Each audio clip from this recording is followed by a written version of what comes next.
그럼요. 박창영 기자가 보시기에 만약에 이 감독이 2023년 버전으로 라라랜드를 다시 찍는다. 그러면 우리의 미아는 차를 뭘로 바꾸면 좋겠어요? 듣다 보면 알걸요 하다 보면 늘걸요 재테크 비법을 매일 오전 11시 변하고 친근한 경제 파트너 박연미의 목돈 연구소.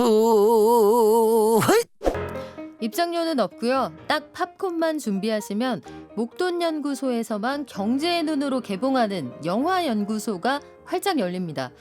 영화 속의 소품 하나, 대사 한마디에서 돈과 산업을 기가 막히게 포착하는 기자죠. 매일경제의 박창영 기자 오셨네요. 안녕하세요. 안녕하세요. 오늘의 영화 뭔가요? 예, 오늘 제가 들고 온 영화는 네. 라라랜드입니다. 라라랜드 무거울 것 같은데 그 통째로 통째로 들고 왔어요? 아, 예, 라라랜드 일부분만 네. 스포 안 되는 범위에서 재미나게 좀 설명드리고 가도록 하겠습니다. 그래요. 오늘도 파리넬리와 지킬앤하이드 사이에서 아슬아슬하게 AI지만 사람인 척하는 목소리로 네네. 네 라라랜드 무겁게 들고 온 박창영 기자. 라라랜드는 우리 영화연구소 이 도입부의 노래도 라라랜드에서 따온 노래잖아요. 맞습니다. Another Day of Sun인데요. 이게 그 영화 초반부에 막 그 차 밖으로 다들 뛰쳐 나와가지고 막 떼창하면서 또 그쵸. 춤추고 그 장면 있잖아요. 가장 꽉 유명한 막힌 장면. 고속도로에서 예, 네. 그때 나오는 노래가 또 Another Day of Sun이니까요. 이 영화에서 그 경제 이야기를 하면서 또 소개를 하는 게 그 영화 연구소에는 한층 더 의미가 있겠다 싶었습니다. 그래요. 그 장면 저도 기억납니다. 수많은 뮤지컬 배우, 영화 배우들을 섭외를 해서 진짜 고속도로 막고 그 굉장히 오랫동안 촬영했다는 얘기 들었는데 아니 라라랜드는 오늘 어떤 면에서 돈과 연결이 될까? 박창현 기자가 라라랜드를 친환경차 시장하고 엮어서 오늘 얘기를 해준다고 해서 네네. 아니 이 사람 뭐야? 친환경차 어디 나오는 거야? 너무너무 궁금했는데 짧게 스토리부터 한번 볼까요? 예, 여느 때와 마찬가지로 스포일러가 없는 수준에서 짧게만 소개해드리겠습니다. 라라랜드는 꿈을 좇는 두 남녀의 이야기를 뮤지컬로 다룬 영화인데요. 정통 재즈를 고집하는 남자 세바스찬을 라이언 고슬링이, 알바로 생계를 이어가며 배우의 꿈을 포기하지 않는 여자 미아를 엠마 스톤이 연기했습니다. 이 사랑 얘기가 좀 색다른 부분이 있어요. 예, 뭐 또 사랑과 일과 사랑이라는 어떤 전형적인 갈등을 다루는데요. 뭐 이런 뻔한 재료도 뭐 누가 요리하느냐에 따라서 미슐랭 5스타급 음식이 되는 게 아니겠습니까? 네. 29살에 만든 데뷔작 위플래시로 천재 소리를 들은 데미언 셔젤 감독이 아주 맛깔나게 연출했습니다. 국내에서도 370만 명 넘는 관객이 보면서 호응을 받았죠. 이게 근데 멜로 영화잖아요. 네네. 대표적으로 지금 말씀하신 것처럼 어찌 보면은 노래와 율동을 빼면 전형적인 사랑 코드가 들어있는 그런 영화인데 이거하고 친환경차 이거 어떻게 연결이 되죠? 그러니까 라라랜드에서 자동차는 단순히 아무렇게나 놓인 소품이 아니라는 생각이 듭니다. 여기서 자동차는 주인공 캐릭터를 설명할 뿐만이 아니라 네. 이 공간적 배경이 되는 캘리포니아의 산업에 대해서도 이야기를 하는데요. 다시 말해서 뭐 자동차는 이 뭐 시대적 공간적 배경 그리고 주인공들이 앞으로 나아갈 방향에 대해서 이야기를 합니다. 뭐 어떤 분들은 이런 식의 해석을 좀 불편해하시기도 해요. 뭐 영화의 모든 소품에서 의미를 발견하고 이거 뭐 너무 자기적인 거 아니냐. 근데 또 한편으로는 네. 또 뭐 완전히 리얼리즘을 추구하는 감독이 아니고서는요. 대부분은 소품에 좀 깊은 의미를 부여하기 마련이죠. 또 그렇죠. 러시아의 뭐 유명 극작가인 안톤 체흐프도 그런 이야기를 하지 않았습니까? 1장에서 총이 나왔다면은 뭐 2장이나 3장 중에는 반드시 이게 쏘아져야 된다. 뭐 의미 없게 놓인 소품을 만들지 말라는 이야기죠. 우리나라의 박찬욱 감독도 소품 장인이잖아요. 아, 그럼요. 벽지 장인, 소품 장인. 예. 그래요. 우리나라에서도 이렇게 장치를 쓰는 걸 좋아하는 감독들이 있는데 미아가 탄 차 있잖아요. 그 굉장히 클래식한 디자인의 차인데 극에서 자주 등장을 합니까? 네네. 그 미아가 탄 차가 일본 도요타의 2세대 프리우스인데요. 이 차는 거기서 굉장히 빈번하게 등장해요. 처음에 나오는 그 유명한 우리 도입부에서도 말씀드린 도로 정체 시퀀스에서 한번 나오고요. 그리고 또 가게에 그러니까 두 남녀가 파티장에 한번 가는 장면이 있는데요. 거기서 차 키를 찾으려고 하는데 그 키들이 온통 프리우스 키인 거예요. 그래서 미아 말고도 다른 사람들도 그렇게 프리우스를 많이 타고 있었다. 그러니까 영화 속 시공간에선 대세인 자동차가 바로 프리우스였던 셈이죠. 그러네요. 왜 거기 사람들은 다 프리우스만 좋아하죠? 예, 이건 제목이랑 한번 좀 연관지어서 볼 필요가 있을 것 같습니다. 제목 라라랜드는 꿈의 나라 또 상상의 세계를 뜻하기도 하지만 한편으로는 미국 캘리포니아주 LA에 있는 할리우드를 의미하기도 하거든요. 그러니까 캘리포니아가 이 영화에서 굉장히 중요한 시공간적 배경이 되는 건데요. 공간적 배경이 되는 건데요. 캘리포니아는 친환경 자동차 산업에 대해 이야기할 때 절대 빠지지 않는 지역이거든요. 일단 캘리포니아 자체가 그 자동차가 미국에서 제일 많이 판매되는 지역이기도 하고요. 그런데 도요타 프리우스는 이 캘리포니아가 뭐 워낙에 뭐 친환경 자동차 정책을 뭐 진흥해서 그런지 특히나 캘리포니아주 안에서 사랑을 많이 받았어요. 2012년, 2013년 2개년 동안 전체 판매 차량 순위에서 1위를 차지했습니다. 이게 하이브리드 차 참 네네네. 많이 팔렸던 기억이 예. 저도 있는데 캘리포니아에서 이 차가 유독 많이 팔린 이유가 있어요. 사실 개인적으로는 차가 그다지 예쁘다는 생각이 들진 않거든요. 네네. 네. 차가 뭐 예쁘지는 않은데 그래도 되게 좀 그 당시에 신기하다는 반응을 많이 음. 얻었었거든요. 뭐 이를테면 시동을 켰는데 이거 시동 켜진 거야 아닌 거야 뭐 좀 어. 정숙해가지고 잘 모르겠고 뭐 하여튼 캘리포니아에 대한 네. 이야기로 다시 돌아와 보자면은 그 주 차원에서 친환경 자동차 진흥 정책을 꾸준히 펼쳐왔어요. 뭐 아마 뭐 자동차 시장에 대해서 관심 있으신 분들은 CEV라는 어떤 그 프로그램에 대해서 들어보셨을 겁니다. 발음 괜찮은데 아, 다시 아, 한번 해주세요. ZEV. 네. 네, 그래서 이 정책은 그러니까 그 자동차 메이커들이 네. 그 일정량 이상은 친환경 차로 채워야 된다. 뭐 이런 할당량을 부여하는 정책입니다. 근데 이것을 벌써 1990년대부터 해왔다는 거예요. 1990년대면은 저는 뭐 친환경 자동차 이런 단어 뭐 못 들어본 것 같거든요. 근데 이런 시기부터 이미 이런 정책의 큰 그림을 그려왔다고 하니까 뭐 전 세계에서 친환경 자동차 정책을 선도해 나가는 뭐 지역이라고도 할 수 있겠습니다. 90년대부터. 네네. 자, 미아가 있는 라라랜드. 여기에서는 미아의 꿈은 톱스타인데 사실은 말씀하신 것처럼 에이프런을 메고 아르바이트를 하는 게 현실이었어요. 네네. 실제로 톱스타들 가운데 이 프리우스라는 차를 탔던 사람들이 있나요? 네네. 대표적으로 레오나르도 디카프리오가 있죠. 진짜요? 네네. 레오나르도 디카프리오가 약간 뭐 환경보호 전도사 같은 이미지가 있지 않습니까? 뭐 최근 작품 혹시 돈 룩업 기억하세요? 그 작품 못 봤어요. 예. 네. 이게 해성 충돌을 다룬 작품인데요.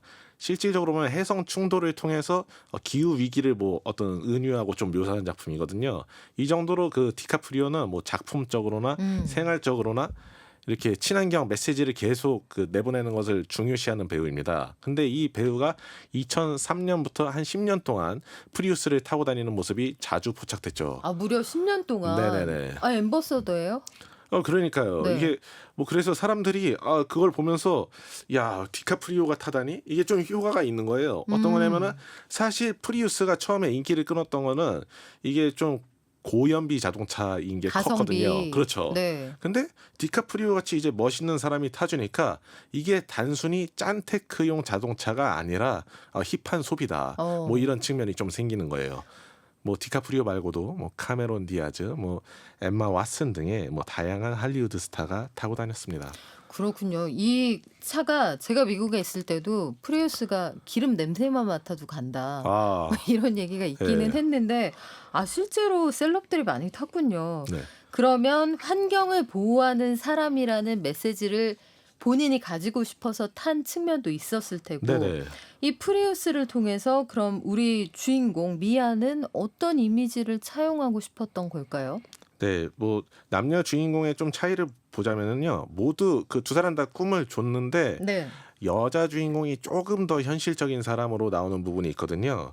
그러니까 배우가 되고 싶은 미아가 뭐 그 오디션에서 계속 고배를 마셔요. 고배를 마시면서도 계속 그 카페 아르바이트 하면서 도전을 거듭하고요. 그렇게 생계도 중요하다. 뭐 이런 거에 대해서 많이 생각을 하는 인물입니다. 그러니까 꿈과 현실 사이에서 어느 정도는 균형이 필요하다라는 거를 계속 인지를 하고 있는 인물입니다. 그런데 이 프리우스는 앞서 말씀드렸다시피 연비가 굉장히 좋은 자동차잖아요. 그러니까 배우의 꿈을 향해서 내가 준비하는 동안에 또 기름 한 방울이라도 좀 더 아껴보겠다. 뭐 이런 측면이 드러난다고 할 수 있겠습니다. 드림카는 아니지만 나의 현실과 꿈 사이에서 가교 역할을 해줄 수 있는 그런 자동차. 뭐 조금 비약해 보자면은 그 프리우스가 아까 말씀드렸다시피 좀 정숙한 차 아니겠습니까? 예. 또 배우가 뭐 차 안에서 또 대사 연습도 하고 그래야 될 텐데 그럴 때도 뭐 시끄러운 좀 가솔린 차보다는 좀 더 도움이 되지 않았을까라고 좀 생각해봤습니다. 그래요. 비약이네요. 자, 남자 주인공 세바스찬은 미아에 비해서 좀 더 꿈에 가까운 사람입니다. 몽상가라고도 볼 수 있을 것 같죠? 네네네. 뭐 말씀 주셨다시피 세바스찬은 미아에 비해서 조금 더 꿈에 더 천착하는 사람이거든요. 세바스찬은 정통 재즈를 너무 하고 싶어서 뭐 팝이 섞인 뭐 재즈 아니면 뭐 전자음이 섞인 재즈 뭐 이런 거는 막 약간 음악이 아닌 것처럼 취급을 하는 인물이에요. 뭐 그런 세바스찬은 뭐 이를테면 누가 찾아와가지고 뭐 퓨전 재즈를 하자고 하면은 뭐 거기에서 좀 거절하는 뭐 이런 메시지도 하고 뭐 근데 세바스찬 대신에 만약에 뭐 미아가 음악가였다면 조금 더 뭐 타협을 할 수 있는 그런 방법들을 찾지 않았을까라는 좀 생각도 들고요. 근데 그런 인물이 이제 몽상가인 세바스찬이 좀 타는 차도 또 클래식카로 이렇게 설정이 돼 있는 부분이 있습니다. 이 친구는 미아에 비해서 가성비를 좀 덜 따진다. 네네네. 거기서 또 그거를 캐치를 하는군요. 몽상가 세바스찬이 타던 그 차는 뭔가요? 예, 1980년대 뷰익에서 만든 리비에라 컨버터블을 타는데요. 이게 뚜껑 열리는 올드카거든요. 이게 기름이 굉장히 많이 먹는 차예요. 연비가 굉장히 안 좋습니다. 한 그 EPA 자료를 보면은 7에서 한 8km, 그러니까 1리터당 7에서 8km 정도 가는데요. 1리터에 연비가 7이라고요? 그렇죠. 이거는 뭐 기름 냄새만 맡아도 가는 차가 프리우스라면은 네. 뭐 기름을 좀 때려 부어야 가는 차라고 겨우 가는 차. 이 차는 기름을 그냥 길에 뿌리고 다니는 예, 차군요. 예, 예. 네. 프리우스가 그 위에 프리우스 2세대가 한 20km/L를 이제 오가거든요. 그러니까 세바스찬은 차라는 건 모름지기 실용성보다는 멋이다라고 생각을 하는 인물인 듯합니다. 그래서 변변한 직업도 없으면서 올드카 타고 좀 기름 많이 쓰고 다니고 뭐 차에서도 막 좀 그런 부분이 있어요. 막 일부러 카세트 테이프를 거기다가 이렇게 설치를 해가지고 카세트 테이프로 음악을 찾아 들어요. 그러니까 생활 요소 하나하나가 클래식 재즈에 맞춰져 있어야 된다. 나는 완전히 클래식 재즈 스피릿이다. 뭐 이런 것 때문에 삶의 온갖 부분을 올드, 뭐 클래식 이런 키워드로 채우는 사람입니다. 이를테면 나는 뮤지션, 타협하지 않지. 융통성이 없지. 이런 거군요. 각자 꿈을 추구하지만 현실을 대하는 태도는 정반대다. 이 사람들의 결말이 어떻게 될까요? 요거는 스포하지 않을게요. 라라랜드가 있는 캘리포니아에서는 근데 여전히 하이브리드 차가 인기입니까? 예. 뭐 최근에 캘리포니아에서도 좀 변화가 있었는데요. 사실 영화가 나오던 2016년대만 하더라도 순수 전기차가 대세는 아니었습니다. 감독이 하지만 지금 이 시점에 영화를 만든다면은 굳이 프리우스로 여주인공 성격을 설명했을까라는 생각이 듭니다. 실제로 캘리포니아가 2035년부터 내연기관 신차 판매를 금지한다고 발표를 했거든요.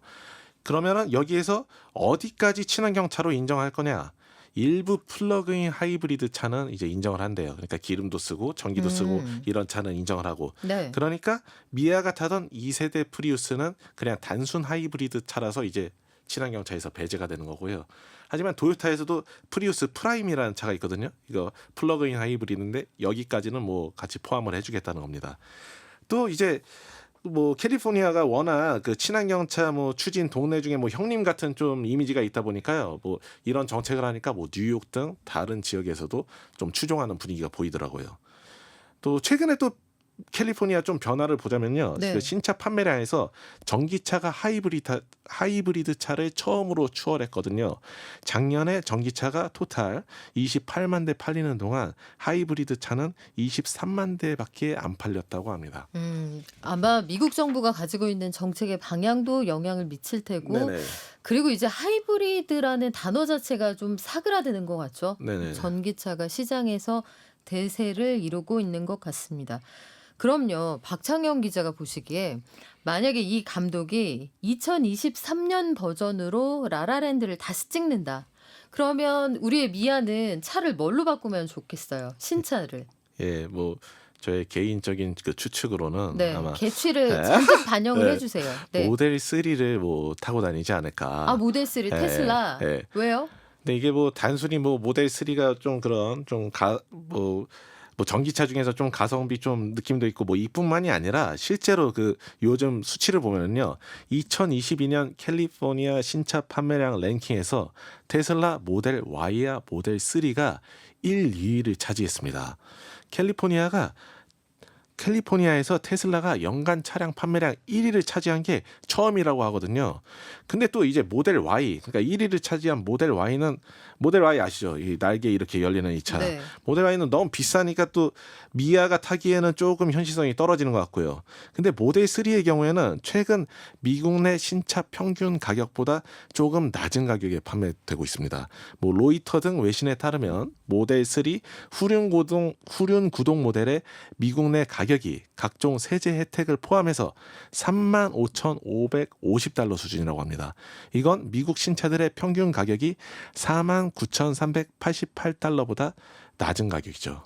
이거는 고정된 거예요. 요즘에 테슬라 가격 시가잖아요. 그때그때 다르던데. 아, 그렇죠. 예. 네. 시가라서 뭐 그렇긴 한데 뭐 또 순간을 뭐 포착한 좀 스냅샷 같은 성격이 있지 않겠습니까? 그래요. 네. 미아의 차는 모델 3로 추천을 해주셨는데 박창영 기자가 만약에 이 안으로 들어간다. 네네. 내가 세바스찬이다. 그럼 박창영의 픽은 뭐예요?